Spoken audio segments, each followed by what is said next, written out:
السلام عليكم الخوت، مرحبا بكم في فيديو جديد. نتمنى يكون كلشي بخير وعلى خير.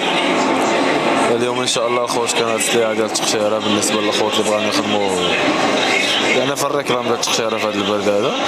كاين الخوت التقشيره هذه كتقام شويه رخيصه بالنسبه للاخوه اللي بغاو يخدموا في هذا البرد هذا. كاين يعني سلعه زوينه.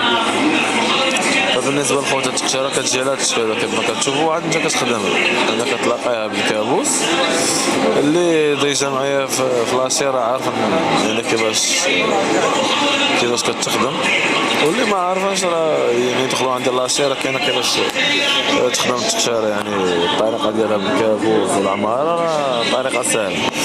فبالنسبه للخوت يعني هاد التقشيره هذه كتباع للكوليه، اذا الكوليه فيها 720 بياسه كتقام 720 درهم، بحال كتقام درهم التقشيره فهمتي. يعني بالنسبه للخوت اللي كيديوها كيفركشوها، طويله كيبيعوها ب 60 ريال و 600، القصيره كيبيعوها ب 40 300 على حسب كل واحد شحال كيبيعها فهمتي، يعني كله كيدير اللي بسلك. بالنسبه للخوت يعني كاين اللي كيدير ليها 300، كاين اللي كيبيعها بجوج درهم، وكتقام تقريبا كتقام بدرهم التقشيره فهمتي، بحال طويله بحال قصيره كتقام بدرهم، يعني كتشدها كتخرجها. وبالنسبه للخوت اللي راه خدامه يعني الدراري كيضربوا فيها العدد في هذا البرد هذا.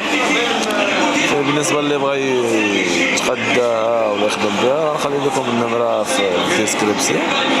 ومرحبا الخوت، المهم بنادم هو ما يعقلش فهمتي، يعني البرد كاين ما يدار، خدم التقشيره مصاصيه وطويله ويعاون بالغليظه، حتى الغليظه الخوت كاينه الا حتى هي خدامه. بالنسبه للتقشيره غليظه، بالنسبه للاخوه اللي بغاو يخدموا التقشيره غليظه حتى هي راه كاينه.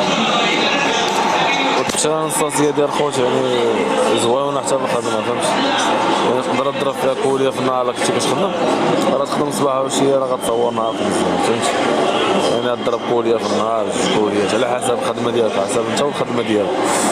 وبالنسبه للخوت قشره التقشيره ديالها رخاص، العام اللي فات كانت دايره الثمن، يعني كتقولي دايره 1050 درهم، كتقام شي 30 ريال تقريبا بحال هكا. العام هذا انا خصصت في الثمن، يعني كتقام درهم. السلام عليكم الخوت، مرحبا بكم في فيديو جديد. نتمنى يكون كلشي بخير وعلى خير. اليوم ان شاء الله الخوت كانت السلعه ديال التقشيره بالنسبه للخوت اللي بغاو يخدموا يعني في الريكلام ديال التقشيره في هذا البرد هذا.